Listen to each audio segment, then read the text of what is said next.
हम डिस्कशन कर रहे हैं प्राचीन भारतीय इतिहास सार संग्रह। बौद्ध धर्म की बाइबिल व विश्वकोश किसे कहते हैं? क्या कहते हैं? बौद्ध धर्म की बाइबिल और विश्वकोश किसे कहते हैं? तो ये वसुमित्र का विभाषा शास्त्र जो ग्रंथ है उसे कहते हैं। किसे कहते हैं? विभाषा शास्त्र को बौद्ध धर्म की बाइबिल और विश्वकोश कहते हैं, जो वसुमित्र ने लिखी थी और संस्कृत में लिखी थी। त्रिपिटकों पर प्रामाणिक भाष्य है जिसे चौथी बौद्ध संगति में वसुमित्र ने तैयार किया था। कौन सी बौद्ध संगति में? जो चौथी बौद्ध संगति आयोजित हुई थी कुंडल वन में, उस टाइम पे वसुमित्र ने इसे तैयार किया था। नेक्स्ट पॉइंट है, जैन साहित्य को आगम सिद्धांत कहा जाता है। यह द्वितीय जैन संगीति में ही आगम लिपिबद्ध हुआ। कौन सी संगीति में? द्वितीय जैन संगीति में आगम लिपिबद्ध हुआ। जैन साहित्य में पुराण का महत्वपूर्ण स्थान है। किसका? पुराण का, जिन्हें चरित भी कहा जाता है। पुराण को चरित भी कहा जाता है। ये प्राकृत, संस्कृत, अपभ्रंश 3 भाषाओं में है। कितनी भाषाओं में है? चरित, प्राकृत, संस्कृत और अपभ्रंश। प्रमुख पुराण में पद्म पुराण, हरिवंश पुराण, आदि पुराण और कालिका पुराण है। ये जैन धर्म से रिलेटेड है। पद्म पुराण, हरिवंश पुराण, आदि पुराण और कालिका पुराण। नेक्स्ट पॉइंट है, भगवती सूत्र नामक जैन साहित्य में तीर्थंकरों की जीवनियां दी गई है। क्या दी गई है? भगवती सूत्र नामक जैन साहित्य में तीर्थंकरों की जीवनियां। भगवती सूत्र में 16 महाजनपदों का उल्लेख है। महावीर स्वामी के प्रिय शिष्य का नाम इंदुभूति था। क्या था? इंदुभूति। कल्प सूत्र के लेखक का नाम भद्रबाहु था।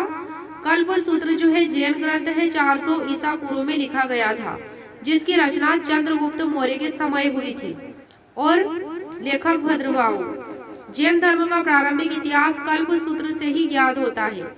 वल्लभी के मैत्रक वंशी शासक ध्रुवसेन के काल में संस्कृत में कल्पसूत्र नाम से दूसरी रचना हुई थी।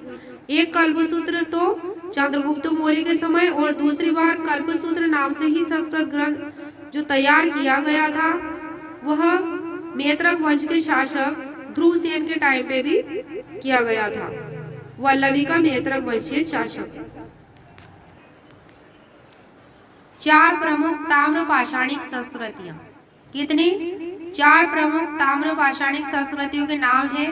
पहली है कायथा संस्कृति, दूसरी आहड़ संस्कृति, तीसरी मालवा संस्कृति और चौथी जोरवे संस्कृति। कायथा संस्कृति, आहड़ संस्कृति, मालवा संस्कृति, जोरवे संस्कृति, ये 4 प्रमुख ताम्र पाषाणिक संस्कृतियां रही है। कायथा प्राचीनतम ताम्र पाषाणिक संस्कृति रही है और हड़प्पा के समकालीन थी। यह आहड़ की खोज रतन चंद्र अग्रवाल ने की थी। पय्यमपल्ली जो था यह नवपाषाण कालीन स्थल है। पय्यमपल्ली और तमिलनाडु के वेलोर जिले में स्थित। यहाँ रागी फसल का साक्ष्य मिला है पय्यमपल्ली से। चेचर बिहार के वैशाली जिले में स्थित नवपाषाण कालीन स्थल है।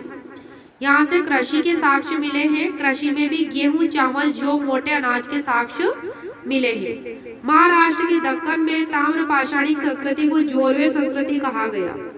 कौन सी संस्कृति कहा गया? जोरवे संस्कृति कहा गया, जो 1400 से 700 ईसा पूर्व के मध्य की है।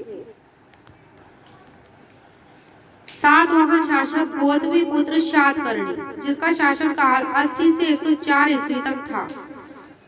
तो गौतमीपुत्र शातकर्णी को शक विजय के उपलक्ष्य में नासिक जिले में वेणकटक नगर की स्थापना करने पर वेणकटक स्वामी कहा गया है।